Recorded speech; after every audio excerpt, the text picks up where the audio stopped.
Very good morning, students. How are you? I hope you are fine at your home and you are very healthy, and we are also very good. And today I am meeting you in the video lecture regarding the chapter number 9, algebraic expression and identity, and this is the part 5. And today we will deal with the revision, right? Today we will deal with the revision of the identities, right algebraic identities जो हमने पढ़ी हैं उसका आज हम यहाँ पर revision करने वाले हैं. So let's first do the question of the simplification. Right, identities को करने से पहले before the identities we will take a question of the simplification in which we will see how the complex algebraic expression can be converted into the simple algebraic expression and we can solve it, right? And after that we will go for the identities, right? So let's take the question of the algebraic expression for the simplification, right? यहाँ पर algebraic expression का simplification का एक question मैंने आपके लिए लिया है यहाँ पर, right? आप देख सकते हैं यहाँ पर स्क्रीन पे आपको दिख रहा है, right? You can enlarge it. Okay, now here we can see the question number 10, example number 10 of your textbook. Simplify a plus b and in another bracket 2a minus 3b plus c minus 2a minus 3b bracket close into c. right, ये आपको एक यहाँ पर algebraic expression दी है in the bracket form. यहाँ पर आपको bracket में एक algebraic expression दिया है और आपको कहा है simplify. Now right now you can see it is very complex, so we have to make it the simplified way, right? तो सबसे पहले हम क्या करेंगे, we will choose this part, right? यहाँ से लेके यहाँ तक का जो part है उसको हम यहाँ पर क्या करेंगे, simplify करेंगे and then we will solve the remaining part of the algebraic expression, right? चलिए तो इसको करते हैं यहाँ पर. तो कैसे किया है, solution आपके सामने ही है, just only I will explain you. तो यहाँ पर हमने ये जो फर्स्ट पार्ट है इसको यहाँ पर लिख लिया है और यहाँ पर हम क्या करेंगे, पहले इस a से इस पूरे जो ब्रैकेट है इसको मल्टीप्लाई करेंगे तो वो इस तरीके से आपको दिखेगा, राइट? और फिर b से ये जो b वाला वेरिएबल है इससे हम इसको मल्टीप्लाई करेंगे तो यहाँ पर ये इस तरीके से आपको दिखेगा. So we can write a multiply 2a minus 3b plus c plus b multiplication in the another bracket that is the 2a minus 3b plus c. Right, now one by one what we can do, we have to multiply this also, right? यहाँ पर a multiply 2a अगर हम करेंगे so we will get 2a square, right?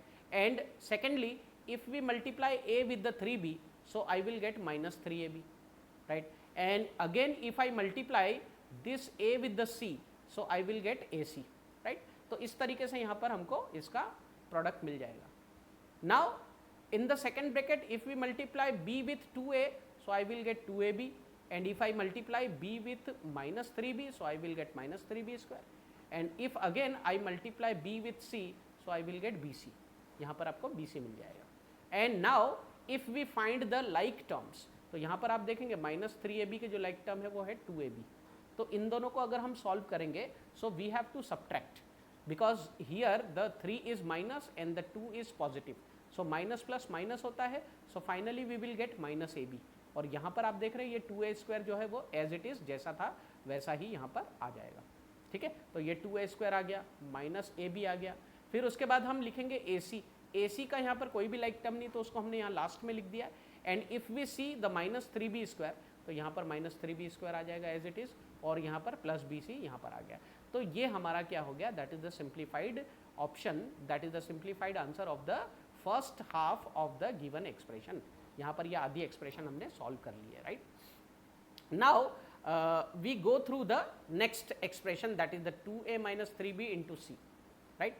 Now if we multiply the c with 2a so I will get 2ac, and if I multiply the c with 3b, right? 3 को अगर हम minus 3b को bc से multiply करेंगे तो minus 3b आ जाएगा, और minus 3b तो यहाँ पर आप देखेंगे ये हमारा आधा पार्ट हो गया और ये वाला जो हमको मिला है ये हमारा आधा पार्ट है.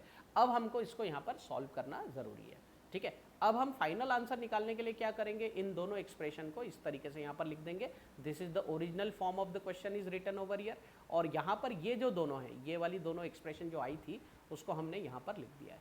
ये देखिए यहाँ से लेके यहाँ तक ये फर्स्ट एक्सप्रेशन है और ये यहाँ पर एक्सप्रेशन है. यहाँ पर आप देखेंगे यहाँ पर माइनस का साइन था इसलिए यहाँ पर आपको माइनस का साइन दिख रहा है. ठीक है, तो जैसा क्वेश्चन में यहाँ पर आपको माइनस का साइन दिख रहा है वही यूज़ करना. देखिए यहाँ पर माइनस का साइन है तो यहाँ पर भी माइनस का साइन यूज़ किया हुआ है. Now after that what we can do, the first expression will come as it is. यहाँ पर आप देख रहे हैं 2a square minus A B minus 3b square plus B C plus A C, ये बिल्कुल आपका वैसा ही है। अब यहाँ पर क्या हुआ है, नेक्स्ट एक्सप्रेशन, ये माइनस को यहाँ मल्टीप्लीकेशन कर दिया तो क्या मिल गया हमको, माइनस 2ac। और फिर यहाँ पर अगर आप देखेंगे ये माइनस और ये माइनस भी मल्टीप्लाई हो जाएगा, सो इट बिकम पॉजिटिव। यहाँ पर ये हमको क्या मिल जाएगा, पॉजिटिव मिल जाएगा। ठीक है, तो ये टर्म अब ब्रैकेट ओपन करने के बाद ये जो ब्रैकेट था इसको हमने ओपन कर दिया है, तो ये टर्म इस तरीके से हमको मिल जाएगी। Now if we find the like terms, तो यहाँ पर आप देखेंगे 2a स्क्वायर की कोई भी लाइक टर्म नहीं है, माइनस ए बी की कोई लाइक टर्म नहीं है, माइनस 3b स्क्वायर की कोई लाइक टर्म नहीं है। ठीक है, यहाँ पर अगर हम देखें तो bc जो है, bc और यहाँ पर 3bc, यहाँ पर आप देखिए bc और 3bc ये दोनों लाइक टर्म है, तो 3bc और bc को अगर हम ऐड कर दें सो वी विल गेट 4bc। यहाँ पर आप देखिए 4bc हमको मिल जाता है। फिर यहाँ पर अगर हम देखें 2ac और ac, राइट, यहाँ पर अगर आप देखें ac और माइनस 2ac, तो यहाँ पर हमको ये दोनों कैसी दिखती हैं, these are the like term. तो यहाँ पर अगर आप देखेंगे इसको, तो ये माइनस 2ac और ac का सब्ट्रैक्शन जब होगा तो हमको मिलेगा माइनस ac। तो ये जो हमको लास्ट में जो दिख रहा है, ये वाला जो हमको एक्सप्रेशन दिख रहा है, ये हमारा फाइनल आंसर है, राइट। तो take into consideration each and every positive and the negative sign and you will get the proper and the right answer. The expression should be correct. यहाँ पर प्लस माइनस की गलती हमको नहीं करना है, जैसा आपको क्लासरूम में सिखाया वैसे ही आपको फॉलो करना है। तो ये सिंप्लीफिकेशन के कुछ क्वेश्चंस हैं जो कि आपने एक्सरसाइज 9.4 में किए हैं, तो इन सिंप्लीफिकेशन पे भी हमने एक यहाँ पर नज़र डाल ली है, इसका हमने एक रिवीजन ले लिया है। चलिए अब हम चलते हैं हमारी एक्सरसाइज 9.5 में, जो आइडेंटिटी बेस्ड क्वेश्चन है उस पर चलते हैं। तो सबसे पहले तो यहाँ पर हम देखेंगे कि कोई भी हमारी जो आइडेंटिटी है, जैसे अगर आप यहाँ पर देख पा रहे होंगे तो यहाँ पर हमारे पास आइडेंटिटी दी हुई है, देखेंगे आप यहाँ पर, ठीक है। तो यहाँ पर आप देखिए ये जो पोर्शन है जिसको मैं यहाँ पर रेड कलर से मार्क कर रहा हूँ, इस आइडेंटिटी को आप देखिए, ये हमारी फर्स्ट आइडेंटिटी है, a plus B whole square minus A square plus 2ab minus B square. लेकिन यहाँ पर the matter of thinking is that कि हम ऐसा क्यों लिखते हैं, why we should write the identity a plus b whole square as equal to a square plus 2ab plus b square, because we have to solve this bracket 2 times, we have to multiply this bracket। आप देखेंगे यहाँ पर ये जो a plus b whole square जो आपको दिख रहा है, इसको अगर हम सिंप्लीफाई करें तो यहाँ पर हमको a plus b and in another bracket a plus B, यहाँ पर दो ब्रैकेट हमको मिल जाते हैं जो कि बिल्कुल सिमिलर ब्रैकेट है, और इन दोनों सिमिलर ब्रैकेट को अगर हम मल्टीप्लाई करें so we will get the identity that is given here. यहाँ पर आइडेंटिटी जो आपको दिख रही है वो आपको मिलेगी। देखिए कैसे किया हुआ है, यहाँ पर समझ लेते हैं इसको थोड़ा, ठीक है। चलिए, तो यहाँ पर आप देखेंगे कि इस a को, इस a से पहले हमने इस पूरे ब्रैकेट को मल्टीप्लाई किया है, and then by this b we have multiplied this bracket, right. तो मल्टीप्लिकेशन करने के बाद हमको क्या मिलेगा यहाँ पर, if we multiply the a and a so I will get a square, जो कि यहाँ पर आपको दिख रहा है। If I multiply a into B so I will get A B, ठीक है। If I multiply b and a so I will also get B A, and if I multiply b into B so I will get B square. तो ये हमारी next expression जो है हमको यहाँ पर मिल जाती है, this is the next expression. Now here you can see A B and A B, right, ab and ba, right, ab and ba both are the like terms, so if we add these terms because both are the positive value, so if we add so we get 2ab। इसीलिए हम यहाँ पर कहते हैं कि ये जो identity है वो होती है a square plus 2ab plus b square. ये इसका एक्सप्लेनेशन है, राइट। आइडेंटिटी को हमको रटना नहीं है या उसको मगअप नहीं कर लेना है, सिर्फ जैसा दिया है वैसा याद नहीं करना है। We need to understand it, how it comes, how the left hand side and the right hand side of the expression or the identity are equal। हमको ये समझने की भी बहुत यहाँ पर ज़रूरत है। चलिए, तो अब ये फर्स्ट आइडेंटिटी तो हम समझ चुके हैं। Now we will take the second identity. Second identity जो है, मैं इसको जूम कर रहा हूँ आपके सामने, आप देख सकते हैं इसको, राइट। इस आइडेंटिटी को अगर आप देखेंगे तो आपको ये आइडेंटिटी कुछ इस तरीके की दिखेगी, आपको यहाँ पर आप देख रहे हैं, ठीक है। चलिए, तो यहाँ पर आप देखिए ये आइडेंटिटी जो है, राइट, ये identity, this is the second identity, a minus B whole square as equal to a square minus 2ab plus b square. तो ये कैसे आया, यहाँ पर आप देखेंगे a minus B whole square को हम इस तरीके से लिख सकते हैं, if we simplify this bracket so I can write it 2 times, right. both the brackets are similar, both the brackets are same, and we can write it 2 times because exponent value is 2, so it is indicating that we have to write this bracket 2 times, and if we multiply, right, if we multiply this bracket, so we will get the final identity square minus 2ab plus b square. किस तरीके से आया ये देखिए, a से हमने a को multiply किया तो we will get a square, and if we multiply a into minus b, so I will get minus ab. If I multiply minus b into a, so I will get again minus ba, and minus b into minus b, that is the plus value, that is the positive value, minus b plus b square. And if we add this like terms, because both are the like term, so I will get minus 2ab. So this is the second identity in which we can see how the left hand side and right hand side are equal, and how the identity works, how the identity come from, right? ये हम देख सकते हैं. Now below that, here you can see the third identity. यहाँ पर आप देखेंगे जो थर्ड आइडेंटिटी भी आपके सामने है, देखिए आप यहाँ पर, ठीक है, ये थर्ड आइडेंटिटी आपको दिख रही है. तो थर्ड आइडेंटिटी में हम क्या देखते हैं यहाँ पर, a plus B multiply a minus B. तो यहाँ पर राइट हैंड साइड पे a square minus B square कैसे आता है, right? These identities are known as the standard identities. So if we multiply this brackets, so if a multiply a, the remaining is a square, and a multiply minus b, it will give us minus ab, and if plus b multiply with plus a, so it will give us plus ba, and minus b into minus b, that is minus b square. So here you can see that these two terms are cancelled out. यहाँ पर ये दोनों terms जो होती हैं ये cancel हो जाती हैं, और इसीलिए हमारे पास जो बचता है वो ये आइडेंटिटी बच जाती है, राइट? ये आइडेंटिटी हमारे सामने आ जाती है, a plus B multiply a minus b, that gives us a square minus b square. So I hope friend by the method of simplification ये आपको बहुत अच्छे तरीके से समझ में आ गया होगा कि आइडेंटिटी कैसे जनरेट होती है, ठीक है. Now we will work on the last identity, which is the fourth identity that we have seen in the exercise 9.5. कई बार हम इसका यूज़ कर चुके हैं, many times in many questions we have used this identity. So how does it come? Again we see the simplification. यहाँ पर हम simplification देख सकते हैं. We can multiply these two brackets, right? So we will get the x multiplication x plus b, and a multiply with x plus b, right? So after the multiplication, what we will get, right? If we multiply x into x, so I will get x square, and if I multiply x into b, so I will get bx, and if I multiply a into b, that is ax, and if I multiply a into b, so I will get ab. So here you can see that nothing is the ideal और the like terms. यहाँ पर like term हमको इस expression में, ये जो expression की मैं बात कर रहा हूँ, यहाँ पर लाइक टर्म हमको कोई भी दिखाई नहीं दे रही है. लेकिन यहाँ पर हम एक चीज़ देख सकते हैं, यहाँ पर बी एक्स और ए एक्स, इसको अगर हम माइन्यूटली देखें तो यहाँ पर एक्स कॉमन है, इसलिए यहाँ पर आप देखेंगे हमने एक्स कॉमन निकाल लिया, और यहाँ पर बी प्लस ए जो है वो ब्रैकेट में ही रखा हुआ है, और यहाँ पर ए भी हमारा वैसा ही है और एक्स भी वैसा ही है, ठीक है, एक्स स्क्वायर. चलिए, तो यहाँ से आपको ये समझ में आ गया ये फोर्थ आइडेंटिटी में जो राइट हैंड साइड है ये कैसे आया है, बाय द मल्टीप्लिकेशन, और we can call it by the simplification method, ठीक है. तो सिंप्लीफिकेशन मेथड से ही हमने यहाँ पर चारों आइडेंटिटी को जनरेट किया है, और यहाँ पर पूरा एक्सप्लेनेशन के साथ अब आपको समझ में आ गया होगा कि आइडेंटिटी को कैसे याद रखना है. अगर आप आइडेंटिटी भूल भी जाएँ ऑन द स्पॉट तो उसको कैसे आपको फाइंड करना है, ठीक है.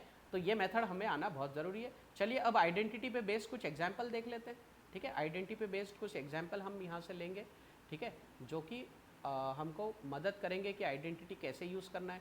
आपने कई बार देखा होगा कि आइडेंटिटी बेस्ड क्वेश्चन बहुत ही आसान होते हैं, तो यहाँ से हम कुछ आइडेंटिटी बेस्ड क्वेश्चन ले लेते हैं. जैसे कि कुछ क्वेश्चन यहाँ पर ऑलरेडी सॉल्व करके दिखाए हुए हैं, तो इन्हीं को हम यहाँ पर सॉल्व एग्जाम्पल्स को ही देख लेते हैं, ठीक है. चलिए, तो यहाँ पर आप देखिए, use the identity X plus A X plus B as equal to X square plus A plus B into X plus A B to find this answers, right. यहाँ पर ये जो वैल्यू दी हुई है 501 multiply 502, these are the 3-digit numbers, so they have the high values, and here the 95 into 103, right. तो यहाँ पर हमको फोर्थ आइडेंटिटी जो कि अभी हमने रिसेंटली इस वीडियो में देखी है उसी का यूज़ करना यहाँ पर हमको पड़ेगा, ठीक है.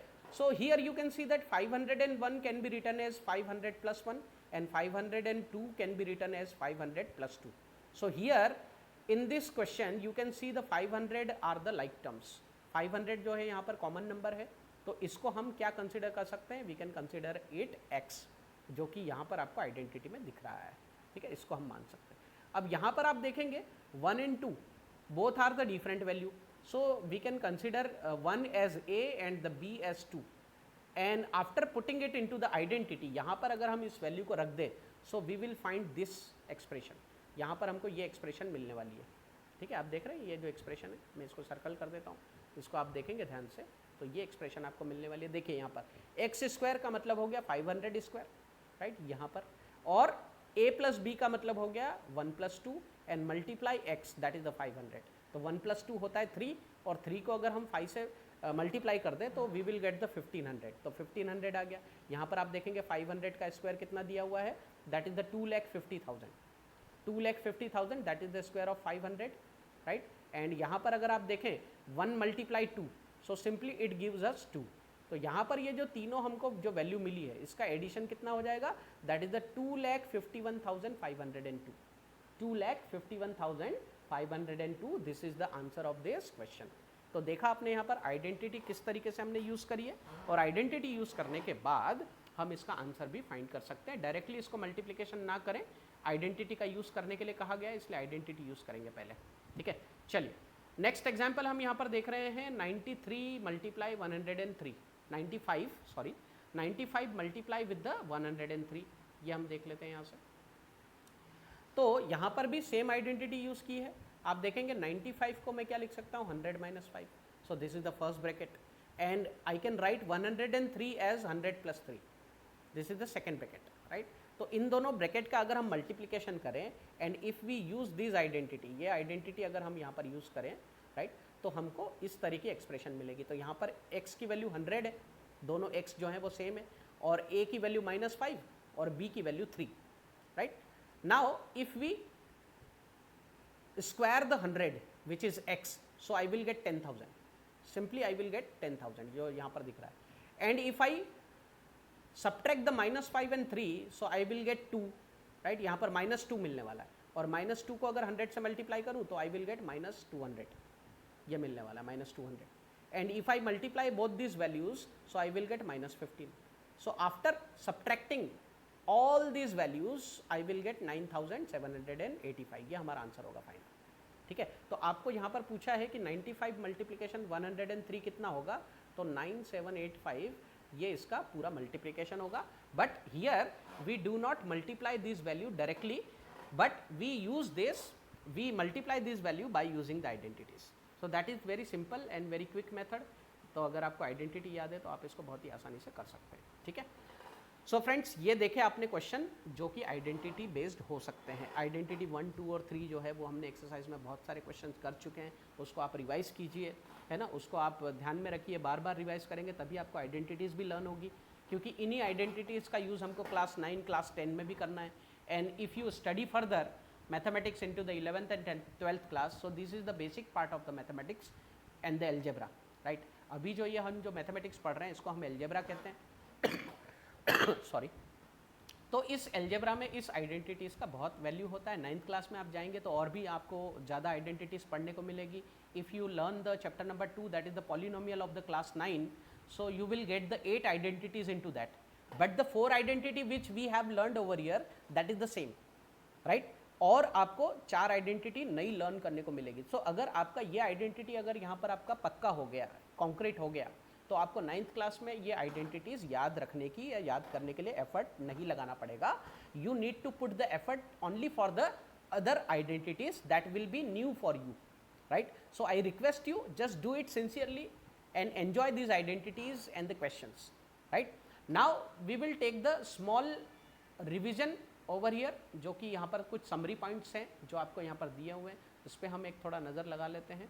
यहाँ पर कुछ हमारे पास summary points है, उन summary points पे हम एक यहाँ पर नज़र लगा देते हैं ताकि आपको ये पता पड़ जाए कि इस क्वेश्चन, इस चैप्टर में हमने क्या क्या पढ़ा हुआ है। तो यहाँ पर आप देख सकते हैं कुछ इंपॉर्टेंट पॉइंट्स हैं जो कि मैं आपके सामने यहाँ पर रख रहा हूँ, जो कि मैंने टेक्स्ट बुक में से formed from the variables, right. यहाँ पर आप देख पा रहे होंगे expressions are form from the variable and consonant, यानी कि आपको बता रहे हैं कि जो एल्जेब्रिक एक्सप्रेशन होती है वो वेरिएबल और कॉन्सोनेंट्स, कॉन्स्टेंट से बनती है, not the consonant, that is the constant. Constant यानी वो वैल्यूज़ जो कभी चेंज नहीं होती, और वेरिएबल यानी जो चेंज होती रहती है। ठीक है, सेकेंड यहाँ पर आपको दिया है terms are added to form expressions, यानी कि अगर हम एक टर्म को या 2 टर्म को या उससे भी ज़्यादा टर्म्स जो हैं उसको अगर हम ऐड कर दें तो उससे हमको क्या मिल जाती है, एक्सप्रेशन, जिसको हम एल्जेब्रिक एक्सप्रेशन कहते हैं। And the terms themselves are formed as the product of the factor. ये जो टर्म्स हैं ये जनरली किससे बनती हैं, that is the product of the factors, यानी कि हमने शुरू में आपको मैंने अगर 7th क्लास में या 8th क्लास में जब एल्जेब्रिक एक्सप्रेशन पढ़ाया था तब मैंने आपको बताया था कि एक्सप्रेशन क्या होता है, फैक्टर क्या होता है. Just revise those videos, right. And the third point is that expression that contain exactly 1, 2 or the 3 terms are called the monomial. जिसमें एक टर्म होता है उसको मोनोमियल कहते हैं, जिसमें 2 टर्म्स होती है उसको बाइनोमियल कहते हैं, एंड जिसमें 3 टर्म्स होती है उसको ट्राइनोमियल कहा जाता है. In general any expression containing 1 or more terms with non-zero coefficients, right, and with the variable having the non-negative integer as the exponent is called the polynomial. यानी कि जो एल्जेब्रिक एक्सप्रेशन होती हैं, मोनोमियल हो चाहे बाइनोमियल हो trinomial हो, उन्हीं को ही हम पॉलिनोमियल भी कहते हैं, राइट. क्योंकि कई बार कुछ एल्जेब्रिक एक्सप्रेशन ऐसी होती है जिसमें नंबर ऑफ टर्म्स 3 से भी ज़्यादा या 4 से भी ज़्यादा होती है, right. Now we will see the like terms. Like terms में क्या दिया हुआ है? Like terms are formed from the same variables. Like term हम उनको कहते हैं जिसमें वेरिएबल सेम हो, और वेरिएबल सेम होने के साथ साथ हम उनकी एक्सपोनेंट वैल्यू भी देखते हैं, इसलिए यहाँ पर लिखा हुआ है पावर, राइट. सो यहाँ पर power of this variable are the same too, यानी उनका वेरिएबल और पावर दोनों सेम होती है. And coefficient of like terms need not be the same, right. जरूरी नहीं है कि जो लाइक टर्म हो जिसमें वेरिएबल और उनकी एक्सपोनेंट वैल्यू दोनों सेम हो उसमें कोएफिशिएंट भी सेम होगा. It is not compulsory, it is not mandatory, right. While adding the polynomial, first look for the like term and add them, then handle the unlike terms. सबसे पहले जब भी हम किसी भी दो एल्जेब्रिक एक्सप्रेशन का हम सब्ट्रैक्शन करें या एडिशन करें, राइट, तो उसमें हमको यहाँ पर लाइक टर्म्स को पहले क्या करना पड़ेगा? ऐड करना पड़ेगा, उनका साइन चेक करना पड़ेगा और उसको हमको लिखना पड़ेगा, और लास्ट में हम लिखते हैं अनलाइक टर्म्स. तो सबसे पहले आप ये रूल याद रखिए, सबसे पहले लाइक टर्म्स को लिखेंगे, उसके बाद अनलाइक टर्म्स को लिखना है, और फिर पूरा आपका आंसर बन जाएगा. There are numbers of situation in which we need a multiply algebraic expression. For example, in finding the area of rectangle, the sides of which are given as expression. The number of situations, कई बार इस तरह की word problem आती है, situation problem आती है, so we need to multiply the algebraic expression. वहाँ पर algebraic expression को आपको मल्टीप्लाई करना पड़ता है. जैसे कि एग्जाम्पल दिया है finding the area of rectangle, अभी इसी वीडियो में या इसके प्रीवियस वीडियो में हमने एरिया ऑफ रेक्टेंगल निकाला है. पार्ट 4 में आप देख सकते हैं the side of which are given as the expression, जिसमें कि आपको रेक्टेंगल की जो साइड्स है, लेंथ या जो ब्रेड्थ है, वो आपको एल्जेब्रिक एक्सप्रेशन के फॉर्म में दी रहती है, तो उसको आपको मल्टीप्लाई करना है. 7th पॉइंट यहाँ पर दिख रहा है, a monomial multiplied by a monomial always gives a monomial. यानी अगर हम किसी एक मोनोमियल को दूसरे मोनोमियल से मल्टीप्लाई करें, so always the answer will be the monomial. तो हमारा आंसर क्या होगा? मोनोमियल ही होता है, ठीक है. तो ये आप बात ध्यान रखेंगे. Now we will move toward the 8th point. यहाँ पर 8 पॉइंट क्या कह रहा है, देखिए आप यहाँ पर, while multiplying a polynomial bye a monomial. किसी भी पॉलिनोमियल को अगर हम मोनोमियल से मल्टीप्लाई करें, so we multiply every term in the polynomial by the monomial. यानी कि किसी भी मोनोमियल और पॉलिनोमियल को जब भी आप मल्टीप्लाई करें, तो उस एक मोनोमियल से उस पॉलिनोमियल की जितनी भी टर्म्स हैं उन सभी को मल्टीप्लाई करना जरूरी है, राइट. जो कि अभी आपने सिंप्लीफिकेशन का जो अभी इसी वीडियो लेक्चर में जो मैंने फर्स्ट क्वेश्चन आपको जो करवाया है, उसमें आपने देखा होगा जितने भी मोनोमियल थे उसको हमने जब बाइनोमियल से या पॉलिनोमियल से मल्टीप्लाई किया, so each and every term of the polynomial should be multiplied with the monomial. This is compulsory, otherwise you will not get the correct answer, right. Okay, now 9th point, in carrying out the multiplication of a polynomial by a binomial or the trinomial, we multiply term by the term, and every term of the polynomial is multiplied by the every term in the binomial. Note that in such multiplication we may get terms in the product which are liked and have to be combined. तो यहाँ पर हम monomial या trinomial या binomial का multiply करें, so each term should be multiply with each other to get the proper and the right answer, right. Now we will move toward the next point, that is the 10th point. यहाँ पर अगर हम देखें, right, तो 10th point में आप देखेंगे यहाँ पर, an identity is an equality which is true for all the value of variable in the equality, right. यहाँ पर आप देखेंगे आइडेंटिटी जो है वो इक्वालिटी है, यानी यहाँ पर अगर आप देखें इस आइडेंटिटी को, तो लेफ्ट हैंड साइड और राइट हैंड साइड ये दोनों ही क्या है? इक्वल हैं. Both are equal to each other, इसीलिए यहाँ पर कहा है variable in the equality, right.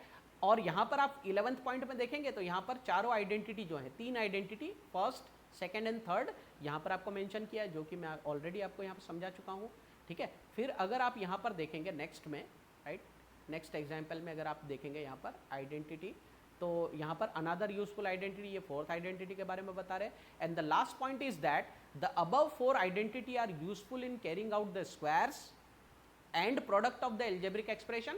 They also allow easy alternative method. They also allow the easy alternative method to calculate the product of the number and so on. ये जो point है ये आपको एक्सरसाइज 9.5 के बारे में कहा हुआ है, जहाँ पर हमने अलग अलग एल्जेब्रिक एक्सप्रेशन को आइडेंटिटी की मदद से सॉल्व किया है. And we have also find the value of the variables over there, right. So आज के इस वीडियो में हमने पूरा रिवीजन भी कर लिया है और इस पूरे चैप्टर को हम बहुत सक्सेसफुली कर चुके हैं. तो यहाँ पर आपका चैप्टर नंबर 9 खत्म होता है और नेक्स्ट वीडियो में हम मिलेंगे नए चैप्टर के साथ, नए एनर्जी के साथ, और हम उस चैप्टर को आगे बढ़ाएंगे. ठीक है फ्रेंड्स, तो आज के लिए हम इतना ही रखेंगे और अगले वीडियो में जल्दी मिलते हैं. हमारे साथ बने रहिए, हमें कोऑपरेट कीजिए. आपकी जो एनर्जी है वही हमारा उत्साह बनता है, आपकी जो लगन है वही हमारी एनर्जी है. तो आप जितना इसमें कंटिन्यू रहेंगे उतना हम और अच्छे बेहतरीन तरीके से आपके सामने वीडियोस को लेके आते रहेंगे. तो हमारे साथ जुड़े रहिए और पढ़ाई कंटिन्यू कीजिए. All the best. Thank you very much for watching this video. Have a nice day.